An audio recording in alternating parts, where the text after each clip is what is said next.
I guess I would say we are here with contemporary acapella royalty.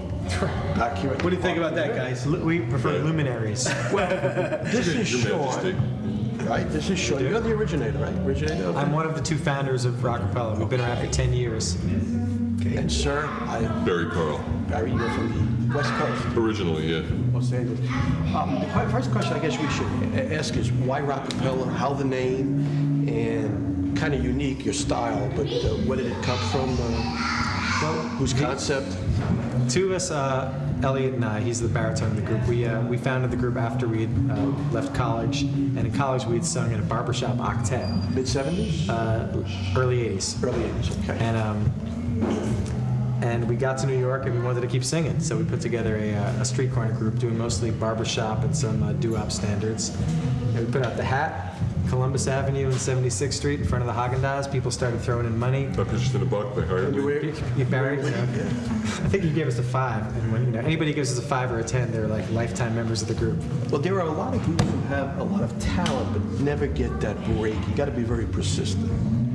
And That's a key word. yeah, you can't give up on yourself. I know what it is. And I know you guys, at that time, I guess the early 80s, there must have been hundreds and hundreds of a cappella groups around, right? You had to be unique.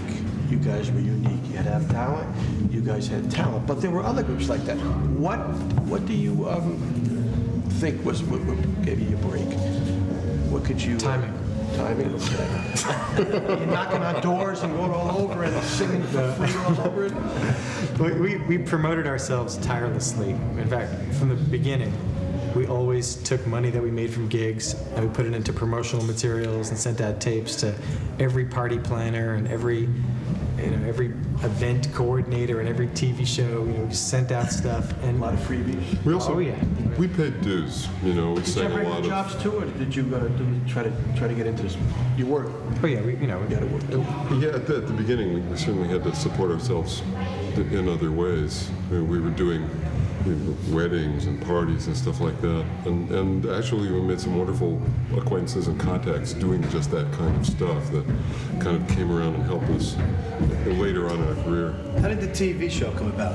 Where in the World Is Carmen Sandiego? Well, the producers of Carmen Sandiego, the guy who came up with the original concept, saw us on the Spike and Company do an a cappella show. And they called us and asked us if we'd like to be the house band for Carmen Sandiego. And we were actually there when they were just starting to figure out what the show was even going to look like, sound like, and who was going to be in it. We were in the show before the chief and the host and everybody else were there. We were there when they were choosing. yeah. You just look like you have a lot of fun on that show. We You do. really It is We fun. do. Yeah. Drink a lot of coffee, eat a lot of bagels backstage. But it is fun. Going back to the beginning, college, Sean, what inspired you? You guys to come up with a group? Elliot, hey Elliot, come on over here. Where's Elliot? Come here, Elliot. Elliot and I. Elliot Kerman, ladies and gentlemen. Elliot Kerman. Yeah. All right. All right. Come sit. Elliot and I. Be on set. One more, we can get us through. We were singing. We were singing, as I told you before. We were singing in an a cappella group in college, an 8-member barbershop group. And after college, we just wanted to keep doing it, right? Yeah. Was there anybody at that time that persuaded you, or anybody like yeah. that inspired you? Or? Absolutely. In fact, the Rockapella's earliest repertoire was barbershop standards and persuasions arrangements. That was it. 14 karat soul at that time were pretty big. They still Yeah. are now, I mean, today, but they were I didn't know them at that time, we but the didn't know. Persuasions were a huge influence on They us. still are. They still Yeah. are. How, the name Rockapella, is that like a form of music? How do you attribute that to? I guess at the beginning, we were trying to think of a name that would help get us hired to do people's parties and weddings and bar mitzvahs. Seriously. So the name Rockapella, part of it was like it describes what we did, and what we do, which is rock music a cappella. Okay, well, I guess you can't say any of you guys grew up through the 50s type music, so when did you first get into the music, and what kind of music were you in from your early childhood? Was there any... It was different for all of us. I mean, we have such a range of influences. My father was a jazz musician, so I listened to jazz and folk music and classical music and everything. In fact, I was an instrumentalist before I was a singer.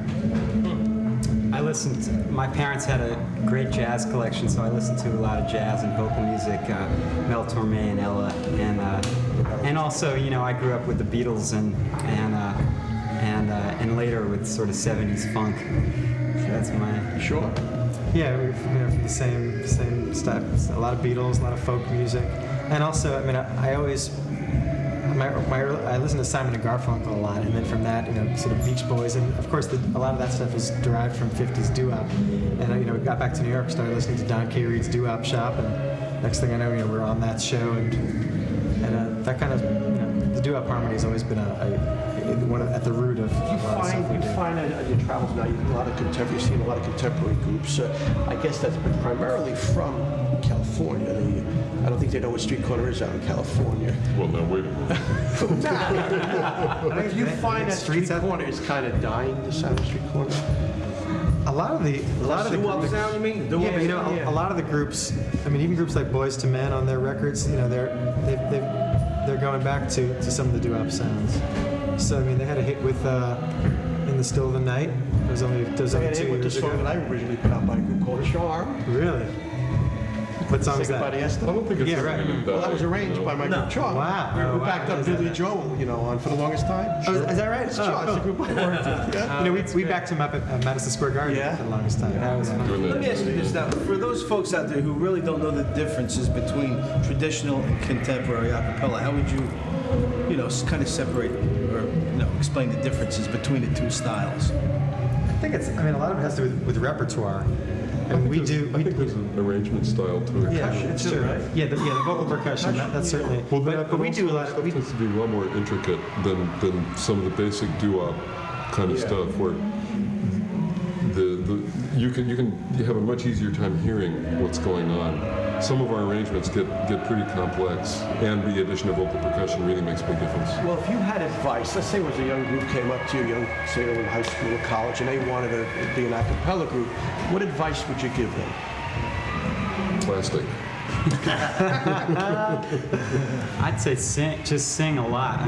That was the thing for me. I was always, singing harmony, whether it was in a chorus or in a barbershop group or in an a cappella group. It's the most important thing is to sing close harmony. I think the problem with some of the street corner groups, nobody knows how to play a piano, nobody knows about chord structure and musical background. I think that would probably be a key. It certainly helps. Of course. Yeah. It certainly helps a lot. Definitely. I think because you have a low voice, you can sing. The guy has a nice sweet voice, you can sing. But A little bit of theory goes a long way, and yeah, you're right, exactly. Well, I think we have to leave. Just about out It of was a time. pleasure Thanks for having you having us. guys. Thanks so much, you guys. for having us. Really Right? appreciate it. It's looking on television and on... Thank you. Well, time is it. We're winding it up. Wind up the show. live from the Park Theater in Union City, New Jersey. Next week we'll be in our regular studio. At the UGHA. Yeah, the UGHA. Yeah. Right. We'll see you all there. Bye. We're the Planetones, and you're watching Jersey Spotlight. Oh, good luck. For real.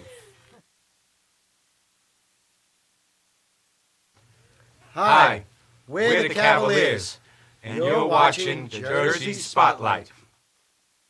Hi, I'm Bobby J from WCBS FM, the Teenagers and the Laddins, and you're watching Jersey Spotlight. Hi, we're the Bravados, and you're watching Yeah, Petillo, Jersey Spotlight.